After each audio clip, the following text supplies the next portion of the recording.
Hello and welcome to You So You. My name's Zoe and this is my channel all about the crafty bits and pieces I get up to.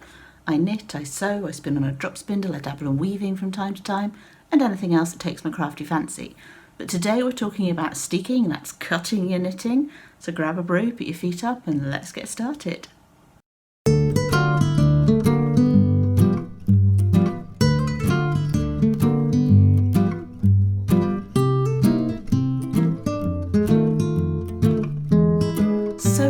Welcome back to any returning viewers, and to any new viewers a very warm welcome to you.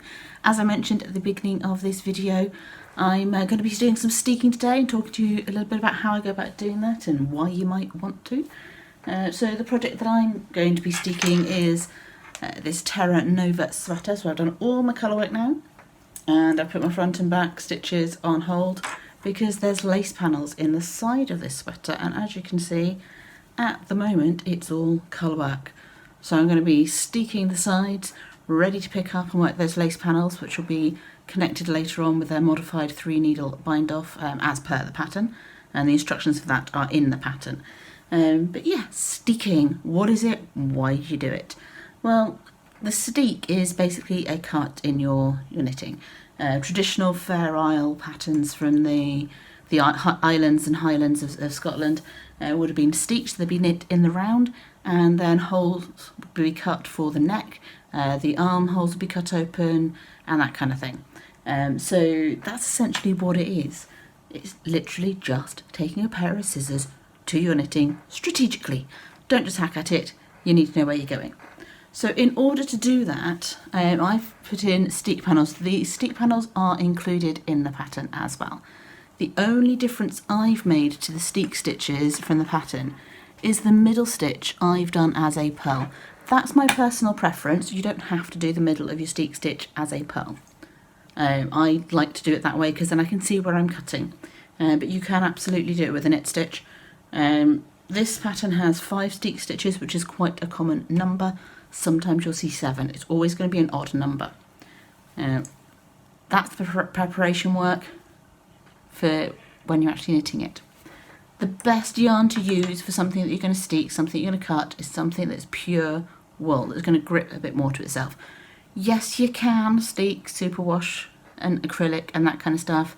You just need to have a little bit more consideration to the slippiness of those yarns when it comes to doing the next step, which is reinforcing your steek. I'm going to show you how I do it on a pure wool garment. I'm using Knit Picks palette, which is 100% Peruvian wool, so it is nice and sticky, it'll felt, so the stitches aren't going to be going anywhere. But with an acrylic or a superwash or something a bit more slippy like that, you might want to prepare your steeks with a sewing machine and run some stitches up either side of where you're going to cut to reinforce them a little bit more firmly. The reason it works, and the reason I'm not concerned about doing it particularly with a sticky wool, is the nature of knit stitches themselves. They hold on to each other. If you've ever dropped a stitch, you'll notice how it runs down the garment and creates a ladder. It doesn't run side to side. They like to hold hands and hold on to each other. Then stitches don't like to let each other go, particularly in a grippy wool. It's easier to cause that to run sideways in a slippier yarn, so your acrylics and your superwash yarns, that kind of thing. But in a grippy, feltable, pure wool, they're not going anywhere. So that's essentially how it works. It's the way stitches drop and run. They like to go downwards, they don't like to go sideways, unless they're encouraged to do so. Okay, so I'm going to switch the camera around, give you a better angle of what I'm doing, and show you how I'm going to reinforce this steek before I cut it. And I'll tell you a little bit more about why I do reinforce my steeks, even though I know the stitches aren't going to be going anywhere.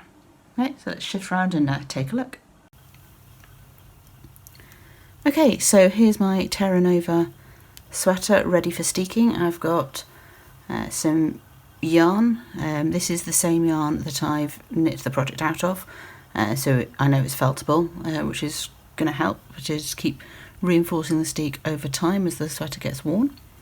I do a crochet reinforcement, so I have a crochet hook here I wouldn't go any larger than the size of the needles that you've used to work the garment. This one's actually a little bit smaller, just makes it a little bit easier to get it into the stitches when you're working your reinforcement. And then to do the actual steeking itself, a nice sharp pair of scissors. Now this particular pattern has a total of 5 steeks, one either side, one in each cuff and one in the neck. And the pattern actually directs you to cut open the steek at the neck before you cast on stitches for the front. It's just going to make it a little bit easier to cast those stitches on when you've got a little bit more room for manoeuvre. So I've already done that one. So if we take a look at that, you can see the crochet reinforcement in the steek is sitting along the edge of the neckline, and inside we've got the ends being held out of the way. Now this is largely why I reinforce my steeks. Yes, it gives you a bit more confidence in how the fabric is going to stay together, but it also does help keep things nice and neat, and it gives you a nice line to indicate where you're going to need to pick up your stitches when you come to do your button band or neckline or anything like that. You can pick up the stitches before you actually cut open the steek if you choose to.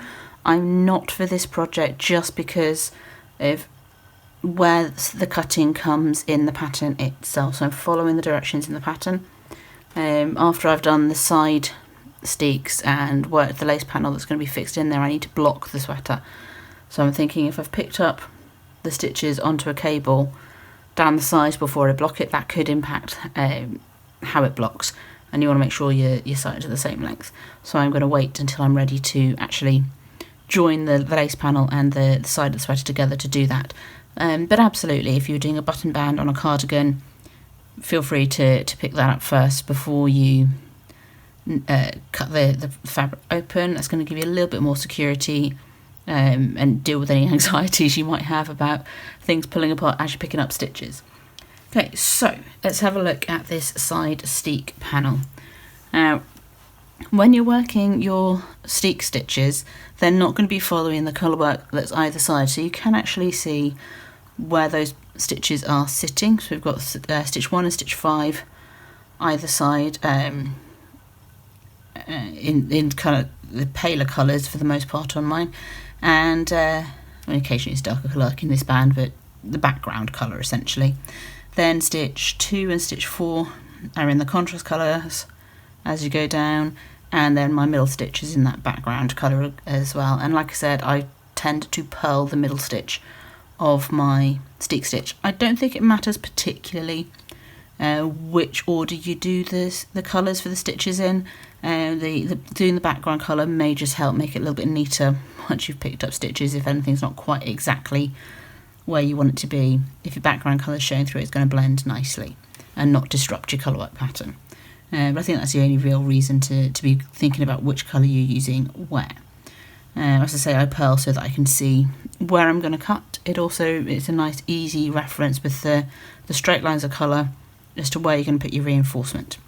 So I'm going to be crocheting the leg of stitch 1 to the leg of stitch 2, so just one leg of each, and then the stitch 4 and stitch 5, again the legs that are next to each other are going to be crocheted together, and I'm going to use a single crochet all the way up and then from the top all the way down. The top and the bottom of the steek stitches themselves are not attached to the fabric, so you cast on your steek stitches at the top and then you cast them off at the bottom, so that then they're not on live stitches or anything, they are finished stitches. Okay, so to work the crochet reinforcement, we're going to attach the yarn to the bottom of the work where we've cast off. I just attach it around the cast off edge, and we're going to work up between stitch 4 and 5. We're going to be joining one leg of stitch 4 to one leg of stitch 5. So it's going to work a single crochet around the cast off edge. I am trying to grab the tail as well as the working yarn here, which can be a little bit on the fiddlier side, but we'll get there in the end. There we go. So I pulled the tail through. Just going to shorten up that loop for the working yarn with my hook in there. And I'll just show you the first few stitches and then we'll come back once all the reinforcements are done. So in the first row we're going to go through the leg next to the inside leg of stitch 5 and the outside leg of stitch 4, and we're going to work a single crochet. So that's UK double crochet, US single crochet.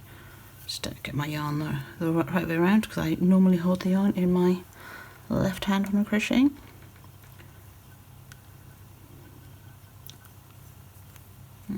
Okay, so that's a single crochet there, and then again in the next row the inside pair of legs between stitch 4 and 5. For most of the way up, the legs that you're picking up are going to be in different colours. There will be a couple of places in a lot of patterns where you've done colour work all the way down, the both legs are going to be the same colour, but for most of the time, because you're alternating your background and your contrast colour as you go across the Steek stitches, most of the time it's going to be 2 different colours across the legs. So that'll help you to check that you're picking up the right legs. Obviously it's a little bit different if you're working on a one colour project that you're going to Steek, but for colour work it's quite helpful. Okay, so 1 leg,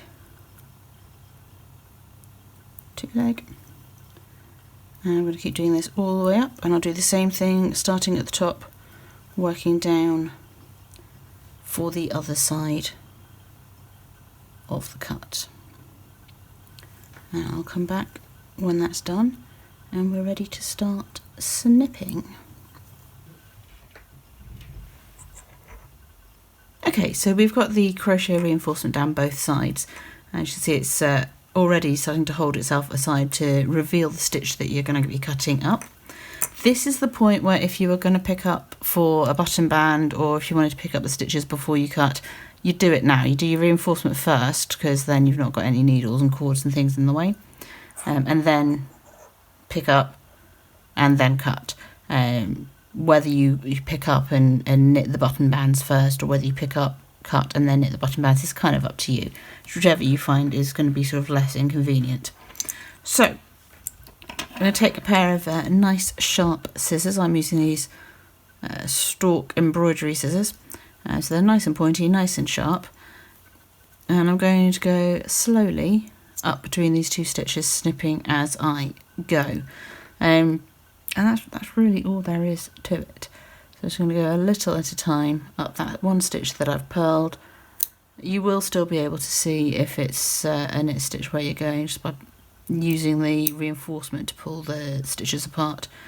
And just make sure that you are lifting up the side that you're snipping away from the other side of the sweater. You want to make sure you're only cutting through the 1 layer. And just go a little bit at a time. Just a few strands in each snip,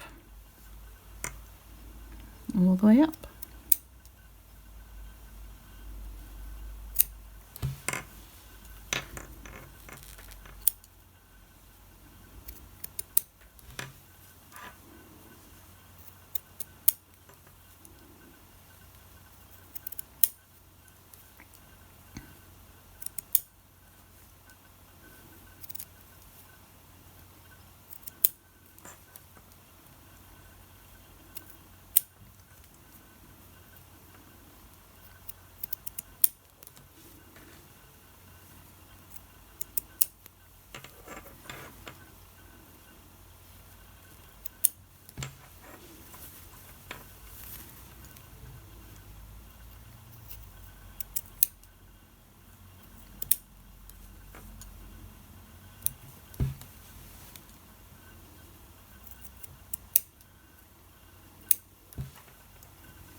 And there we go, there's my side steeked open, and the crochet reinforcement is just holding those ends out of the way.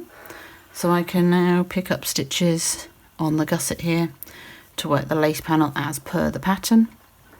And then once I've done that, I will steek the other side, work the lace pattern, the lace panel for the other side, and then block it before I do anything else. But yeah, that's steeking. So I hope you found that useful and interesting. Let me know down below if you've got any plans to steek anything and what that would be. And I will see you next time. I aim to put a video up every weekend, and there'll be a couple on the screen here that I think you might be interested in. I do sort of tutorials and how-tos and things, as well as what I've been working on. So yeah, so I will see you next time, and until then, bye-bye for now and happy crafting.